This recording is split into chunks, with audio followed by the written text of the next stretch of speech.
Praise the lord. హల్లెలూయా. ఒక సంవత్సరం ప్రణాళికతో అనుదిన బైబిల్ పఠనం. ఈరోజు 8 నవంబర్ 2025. ఈ సంవత్సరంలో ఇది 312వ రోజు. ఈ రోజు కొరకు ఏర్పాటు చేయబడిన బైబిల్ వాక్య భాగాలు: పాత నిబంధన ఇర్మియా గ్రంథము 49, 50 అధ్యాయాలు మరియు కొత్త నిబంధన హెబ్రీయులకు రాసిన పత్రిక 5వ అధ్యాయము. మొదటిగా పాత నిబంధన ఇర్మియా గ్రంథము 49వ అధ్యాయం.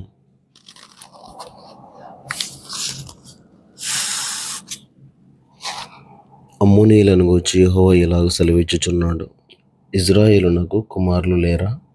అతనికి వారసుడు లేకపోయినా మల్కోము గాదును ఎందుకు స్వతంత్రించుకొనును? అతని ప్రజలు దాని పట్టణములలో ఎందుకు నివసింతురు? కాగా యెహోవా ఇలాగను సెలవిచ్చుచున్నాడు: రాగల దినములలో నేను అమ్మోనీయుల పట్టణమగు రబ్బా మీదకి వచ్చి యుద్ధము యొక్క వాయింపు వినబడి చేసేదను. అది పాడు దిబ్బయగును, దాని ఉపపురములు అగ్నిచేత కాల్చబడను. దాని వారసులకు ఇశ్రాయేలీయులు వారసులగుదురని యెహోవా సెలవిచ్చుచున్నాడు. హెష్బోను అంగలార్చుము, హాయి పాడాయను. మల్కోమును అతని యాజకులను అతని అధిపతులను చెరలోనికి పోవుచున్నారు.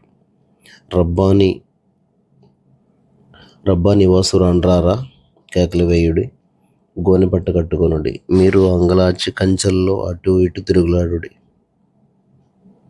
విశ్వాసఘాతకులారా, నా యొద్దకు ఎవడునూ రాలేడని నీ ధనముని ఆశ్రయముగా చేసుకున్నదానా, నీ లోయలో జలములు ప్రవహించుచున్నవని నీవేళ నీ లోయలను గూర్చి అతిశయించుచున్నావు? ప్రభువును సైన్యములకు అధిపతియునగు యెహోవా ఇలాగ సెలవిచ్చుచున్నాడు: నేను నీ చుట్టూనున్న వారందరి వలన నీకు భయం పుట్టించుచున్నాను. మీరందరూ శత్రువు నీకెదురుగా తరమబడుదురు. పారిపోవు వారిని సమకూర్చువాడొకడును లేకపోవును. అటు తరువాత చెరలోనున్న అమ్మోనీయులను నేను రప్పించెదను. ఇదే యెహోవా వాక్కు. సైన్యములకు అధిపతియగు యెహోవా ఎదోమును గూర్చి ఇలాగ సెలవిచ్చుచున్నాడు: తేమానులో జ్ఞానమికనేమీ లేదా?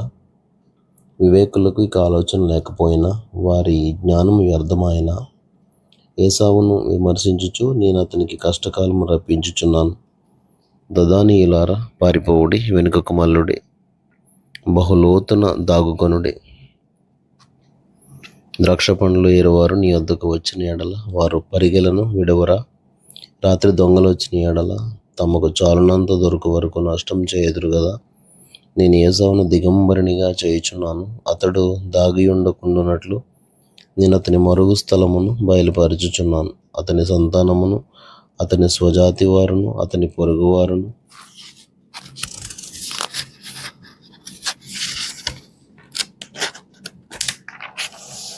నాశనమగుచున్నారు.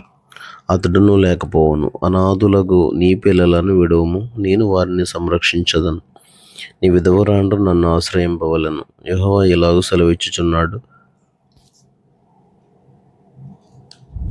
న్యాయము చేత ఆ పాత్రలోనిది త్రాగను, రానివారు నిశ్చయముగా దానిలోనిది త్రాగుచున్నారే. నీవు మాత్రం బొత్తిగా శిక్ష నొందకపోవుదువా? శిక్ష తప్పించుకొనక నీవు నిశ్చయముగా త్రాగుదువు. బొస్రా పాడుగాను, అపహాస్యాస్పదముగాను, ఎడారిగాను, శాపవచనముగాను ఉండుననియు, దాని పట్టణములన్నీయు ఎన్నటెన్నటికీ పాడుగా నుండుననియు నా తోడని ప్రమాణం చేసి ఉన్నానని యెహోవా సెలవిచ్చుచున్నాడు. యెహోవా యొద్ద నుండి నాకు వర్తమానం వచ్చెను. జనముల యొద్దకు దూత పంపబడి ఉన్నాడు. కూడుకొని ఆమె మీదకు రండి, యుద్ధమునకు లేచిరండి. జనములలో అల్పునిగాను, మనుషులలో నీచునిగాను నేను నిన్ను చేయుచున్నాను. నీవు భీకరుడవు, కొండ సందుల్లో నివసించువాడా, పర్వత శిఖరమును స్వాధీనపరచుకునివాడా, నీ హృదయ గర్వము నిన్ను మోసపుచ్చెను. నీవు పక్షిరాజు వలె నీ గూటిని ఉన్నత స్థలములో కట్టుకొనినను అక్కడ నుండి నిన్ను క్రింద పడద్రోసెదను. ఇదే యెహోవా వాక్కు. ఎదోము పాడైపోవును, దాని మార్గమును నడిచేవారు ఆశ్చర్యపడి దాని ఇడుములన్నీ చూచి వేలకొలం చేయుదురు. సొదొమయు గొమొర్రాయు వాటి సమీప పట్టణములను పడగొట్టబడిన తరువాత వాటిలో ఎవడునూ కాపురం ఉండకపోయినట్లు ఏ మనుషుడును అక్కడ కాపురం ఉండడు, ఏ నరుడును దానిలో బస చేయడు. చిరకాలము నిలిచి నివాసమును పట్టుకుని వలని శత్రువులు యోర్దాను ప్రవాహంలో నుండి సింహం వలె వచ్చుచున్నారు. నిమిషంలోనే నేను వారిని దాని యొద్ద నుండి తోలివేయదును. నేనెవరిని ఏర్పరుతును వానిని దాని మీద నియమించదును. నన్ను పోలి ఉన్నవాడై నాకు ఆక్షేపణ కలుగజేయువాడేడి? నన్ను ఎదిరింపగల కాపరి ఏడి? ఎదోమును గూర్చి యెహోవా చేసిన ఆలోచన వినుడి. తేమాను నివాసులను గూర్చి ఆయన ఉద్దేశించిన దాన్ని వినుడి. నిశ్చయముగా మందలో అల్పులైన వారిని శత్రువులు లాగుదురు. నిశ్చయముగా వారి నివాస స్థలము వారిని బట్టి ఆశ్చర్యపడును. వారి పడిపోగా అఖండమైన ధ్వని పుట్టెను. భూమి దానికి దద్దరిల్లుచున్నది. అంగలార్పు ఘోషయు ఎర్ర సముద్రము దనుక వినబడెను. శత్రువు పక్షిరాజు వలె లేచి ఎగిరి బొస్ర మీద పడవలనని తన రెక్కలు విప్పుకొనుచున్నాడు. ఆ దినమున ఎదోము బలాఢ్యుల హృదయములు ప్రసవించు స్త్రీ హృదయం వలె ఉండును. దమస్కును వచ్చిన వాకు హమాతును అర్పాదును దుర్వార్త విని సిగ్గుపడుచున్నవి. అవి పరవశములాయను. సముద్రము మీద విచారము కలదు, దానికి నెమ్మది లేదు. దమస్కు బలహీనమాయను, పారిపోవాలని అది వెనుక తీయుచున్నది. వనకు దానిని పట్టెను, ప్రసవించు స్త్రీని పట్టినట్లు ప్రయాస వేదనలు దానిని పట్టెను. ప్రసిద్ధి గల పట్టణం బొత్తిగా విడవబడెను. నాకు ఆనందమునిచ్చు పట్టణం బొత్తిగా విడవబడెను. ఆమె యవ్వనులు ఆమె వీధులలో కూలుదురు. ఆ దినమున యోధులందరూ మౌనులై ఉందరు. ఇదే సైన్యములకు అధిపతి యెహోవా వాక్కు. నేను దమస్కు ప్రాకారములో అగ్ని రాజబెట్టదను, అది బెన్హదదు నగరులను కాల్చివేయను. బబులోను రాజుని నెబుకద్రెజరు కొట్టిన కేదారును గూర్చియు హాసోరు రాజ్యములను గూర్చియు యెహోవా సెలవిచ్చిన మాట. లేచి కేదారునకు వెలుడి, తూర్పు దేశస్థులను దోచుకొనుడి. వారి గుడారములను గొర్రెల మందలను శత్రువులు కొనిపోవుదురు. తెరలను ఉపకరణములను ఒంటెలను వారు పట్టుకొందురు. నకముఖాల భయమని వారు దాని మీద చాటింతురు. హాసోరు నివాసులారా, బబులోను రాజుని నెబుకద్రెజరు మీ మీదకి రావాలనని ఆలోచన చేయుచున్నాడు. మీ మీద పడవాలన్న ఉద్దేశంతో ఉన్నాడు.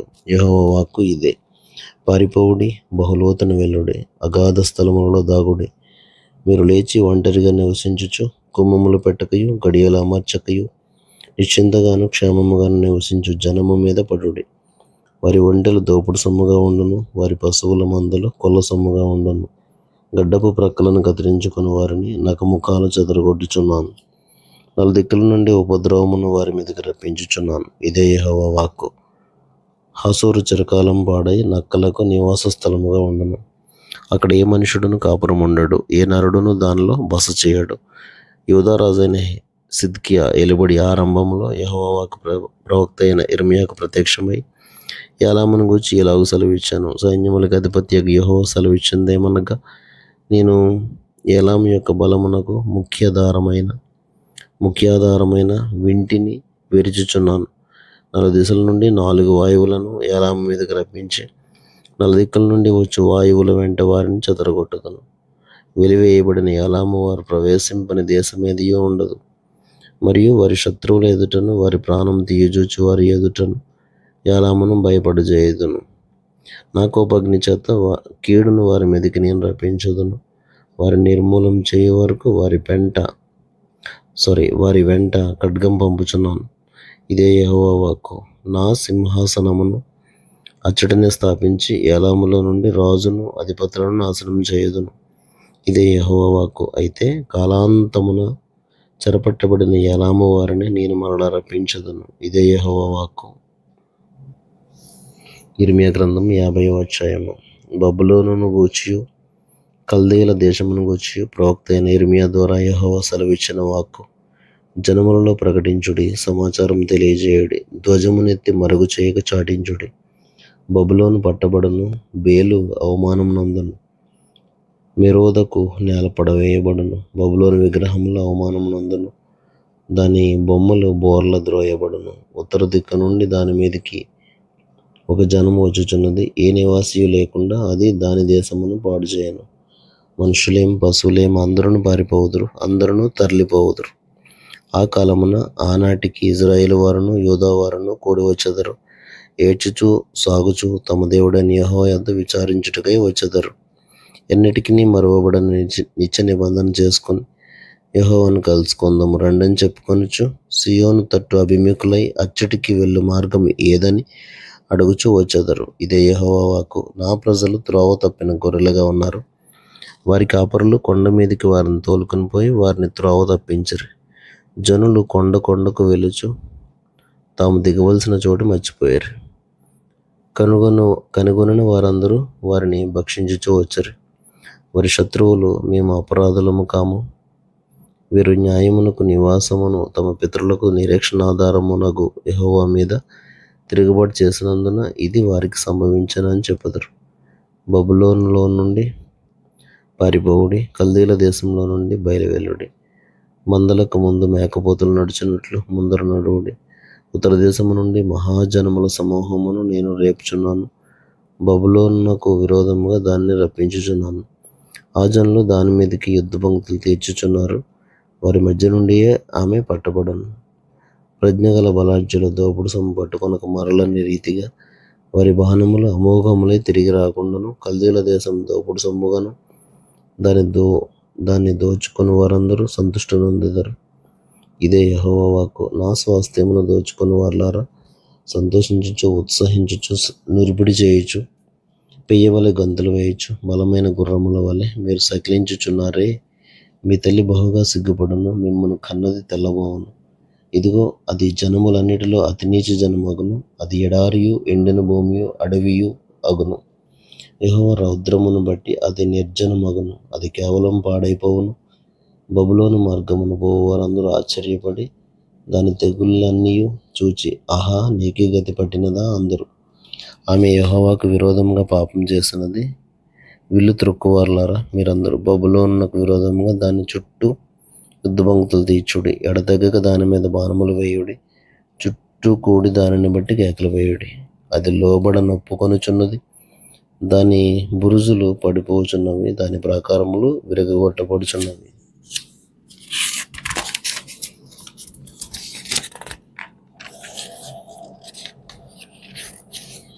ఇది యెహోవా చెయ్యి ప్రతీకారము. దాని మీద పగ తీర్చుకొనుడి. అది చేసినట్టే దానికి చేయుడి. బబులోనులో నుండకుండా విత్తువారిని నిర్మూలం చేయుడి. కోతకాలమున కొడవలు పట్టుకుని వారిని నిర్మూలం చేయుడి. క్రూరమైన ఖడ్గమునకు భయపడి వారందరూ తమ ప్రజల యొద్దకు వెళ్ళుచున్నారు. తమ తమ దేశములకు పారిపోచున్నారు. ఇశ్రాయేలు వారు చెదిరిపోయిన గొర్రెలు. సింహములు వారిని తొలగగొట్టాను. మొదట అష్షూరు రాజు వారిని భక్షించెను. కడపట బబులోను రాజు అయిన ఈ నెబుకద్రెజరు వారి ఎముకలను నలుగగొట్టుచున్నాడు. కావున ఇశ్రాయేలు దేవుడును సైన్యములకు అధిపతియగు యెహోవా ఇలాగు సెలవిచ్చుచున్నాడు. అష్షూరు రాజును నేను దండించినట్లు బబులోను రాజును అతని దేశమును దండించెదను. ఇశ్రాయేలు వారిని తమ మేత స్థలమునకు నేను తిరిగి రప్పించెదను. వారు కర్మెల మీదను బాషాను మీదను మేయుదురు. ఎఫ్రాయిము కొండల మీదను గిలాదులోను మేయుచు సంతుష్టినొందును. ఆ కాలమున ఆనాటికి ఇశ్రాయేలు దోషమును వెదికినను అది కనబడకుండును. యూదా పాపములు వెదికినను అవి దొరకవు. శేషింపజేసిన వారిని నేను క్షమించదను. ఇదే యెహోవా వాక్కు. దండెత్తి మెరాతయీయుల దేశం మీదకి పొమ్ము, పెకోదీయుల దేశం మీదకి పొమ్ము. వారిని హతం చేయము. వారు శాపగ్రస్తులను ప్రకటించము. నేను మీకు ఇచ్చిన ఆజ్ఞ అంతటిని బట్టి చేయము. ఆలకించుడి. దేశంలో యుద్ధ ధ్వని వినబడుచున్నది. అధిక నాశన ధ్వని వినబడుచున్నది. సర్వభూమిని కొట్టుచున్న సమ్మెట తెగి బొత్తిగా విరగొట్టబడెను. అన్యజనులలో బబులోను బొత్తిగా పాడైపోయాను. బబులోను, నిన్ను పట్టుకొనుటకై బోను పెట్టి ఉన్నాను. తెలియకయే నీవు పట్టుబడి ఉన్నావు. యెహోవాతో నీవు యుద్ధము చేయబోనుకొంటివి. నీవు చిక్కుపడి పట్టబడి ఉన్నావు. కల్దీల దేశంలో ప్రభువును సైన్యములకు అధిపతియగు యెహోవాకు పని ఉన్నది. యెహోవా తన ఆయుధశాలను తెరచి కోపం తీర్చు తన ఆయుధములను వెలుపలికి తెచ్చుచున్నాడు. నలుదిక్కుల నుండి వచ్చి దాని మీద పడుడి. దాని ధాన్యపు కొట్లను విప్పుడి. కసవు కుప్పలు వేసినట్టు దానిని కుప్పలు వేయుడి. శేషమేమీ లేకుండా నాశనం చేయుడి. దాని ఎడ్లన్నిటినీ వధించుడి. అవి వదకపోవలను. అయ్యో, వారికి శ్రమ! వారి దినము ఆసన్నమాయెను. వారి దండన కాలం వచ్చెను. ఆలకించుడి, పారిపోయి బబులోను దేశంలో నుండి తప్పించుకొని వచ్చుచున్న వారి శబ్దం వినపడుచున్నది. మన దేవుడకు యెహోవా చేయు ప్రతీకార సమాచారమును, తన ఆలయం విషయమై ఆయన చేయు ప్రతీకార సమాచారమును సీయోనులో ప్రకటించుడి. వారు వచ్చుచున్నారు, బబులోనునకు రండని విలుకాండ్రను పిలువుడి. విల్లు త్రొక్కువారులారా, మీరందరూ దాని చుట్టూ దిగుడి. అది యెహోవా మీద గర్వపడినది, ఇశ్రాయేలు పరిశుద్ధుని మీద గర్వపడినది. దానిలో నొకడును తప్పించుకొనకూడదు. దాని క్రియలను బట్టి దానికి ప్రతీకారం చేయుడి. అది చేసిన పని అంతటిని బట్టి దానికి ప్రతీకారం చేయుడి. కావున ఆ దినమున దాని యవ్వనస్తులు దాని వేరులో కూలుదురు, దాని యోధులందరూ తుడిచివేయబడుదురు. ఇదే యెహోవా వాక్కు. ప్రభువును సైన్యములకు అధిపతి అయిన యెహోవా వాక్కు ఇదే.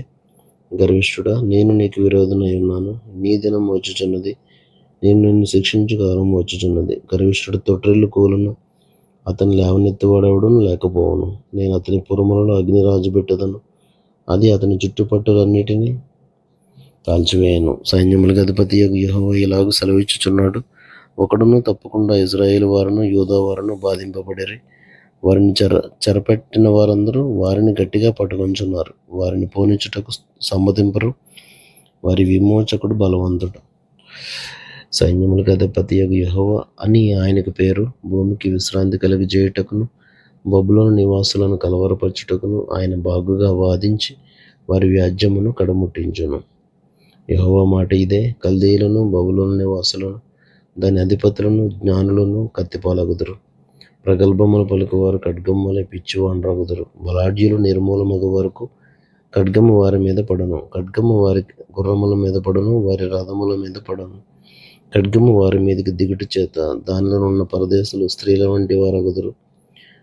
అది దాని నిధుల మీద పడగా అవి దోచుకొనబడును. నీళ్లకి అద్దరి తగులును, అవి ఇంకిపోవును. అది చెక్కబడిన విగ్రహములు గల దేశము. జనులు భీకర ప్రతిమలను బట్టి పిచ్చి చేష్టలు చేయుదురు. అందుచేతను అడవి పిల్లులను నక్కలను అక్కడ నివసించును. నిప్పుకోలును దానిలో నివాసం చేయును. ఇక మీదట అది ఎన్నడూను నివాస స్థలం కాకపోవును. తరతరములు దానిలో ఎవరునూ కాపురం ఉండరు. యెహోవా వాక్కు ఇదే. సొదొమను గొమొర్రాను వాటి సమీప పట్టణములను దేవుడు నాశనం చేసినప్పుడు జరిగిన రీతిగా ఎవడునూ అక్కడ కాపురం ఉండకపోవును. ఏ నరుడును దానిలో బస చేయడు. జనులు ఉత్తర దిక్కు నుండి వచ్చుచున్నారు. మహాజనమును అనేక రాజులను భూ దిగంతముల నుండి రేపబెడెదరు. వారు వింటిని ఈటెను పట్టుకుని వచ్చెదరు. వారి క్రూరులు జాలి పడనివారు. వారి స్వరము సముద్రఘోష వలె ఉన్నది. వారి గుర్రములను ఎక్కువారు. బబులోను కుమారి, ఒకడు యుద్ధ పంక్తులు తీర్చు రీతిగా వారందరూ నీ మీద పంక్తులుగా తీర్చుచున్నారు. బబులోను రాజు వారి సమాచారం విని దుర్బలుడాయను. అతనికి బాధ కలిగెను. ప్రసవ స్త్రీ వేదన వంటి వేదన అతనికి సంభవించాను. చిరకాల నివాసమును పట్టుకొనవలనని శత్రువులు యొర్దాను ప్రవాహంలో నుండి సింహము వలె వచ్చుచున్నారు. నిమిషంలోనే నేను వారిని దాని యొద్ద నుండి తోలివేయుదును. నేనెవరిని ఏర్పడుతునో వారిని దాని మీద నియమించదను. నన్ను పోలి ఉన్నవాడై నన్ను అపేక్షను చేయువాడేడి? నన్ను ఎదిరింపగల కాపరి ఏడే? బబులోను గూర్చి యెహోవా చేసిన ఆలోచన వినుడి. కల్దీల దేశమును గూర్చి ఆయన ఉపదేశించినది వినుడి. నిశ్చయముగా మందలోని అల్పులైన వారిని వారు లాగుదురు. నిశ్చయముగా వారిని బట్టి వారి నివాస స్థలము విస్మయమొందును. బబులోను పట్టబడుచున్నదను సమాచారం విని భూమి కంపించుచున్నది.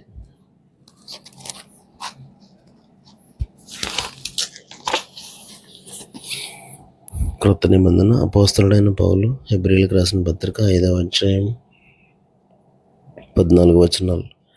ప్రతి ప్రధాన యాజకుడును మనుషుల్లో నుండి ఏర్పరచబడిన వాడై పాపముల కొరకు అర్పణలను బలులను అర్పించుటకు దేవుని విషయమైన కార్యములు జరిగించుటకై మనుషుల నిమిత్తము నియమింపబడును.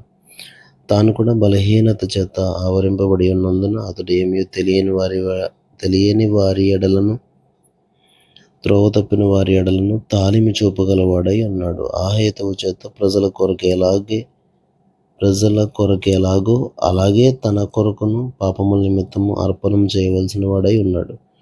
మరియు ఎవడును ఈ ఘనత తనకు తానే వహించుకొనడు గాని అహరోను పిలువబడినట్టుగా దేవుని చేత పిలువబడిన వాడై ఈ ఘనత పొందును. అటువలే క్రీస్తు కూడా ప్రధాన యాజకుడగుటకు తను తానే మహిమపరచుకొనలేదు గాని నీవు నా కుమారుడవు,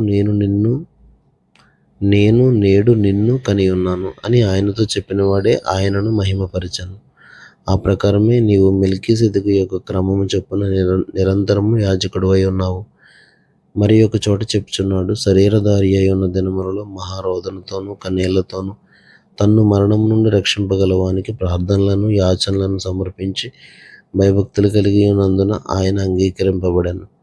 ఆయన కుమారుడయుండి తాను పొందిన శ్రమల వలన విధేయతను నేర్చుకున్నాను. మరియు ఆయన సంపూర్ణ సిద్ధి పొందినవాడై మెల్కీసెదెకు యొక్క క్రమములో చేరిన ప్రధాన యాజకుడని దేవుని చేత పిలువబడి తనకు విధేయులైన వారికి అందరికీ నిత్య రక్షణకు కారకుడాయను. ఇందును గురించి మేము చెప్పవలసినవి అనేక సంగతులు ఉన్నవి కానీ మీరు వినుటకు మందులై ఉన్నందున వాటిని విశదపరచుట కష్టము. కాలమును బట్టి చూచితే మీరు బోధకులుగా ఉండవలసిన వారై ఉండగా దేవోక్తులలో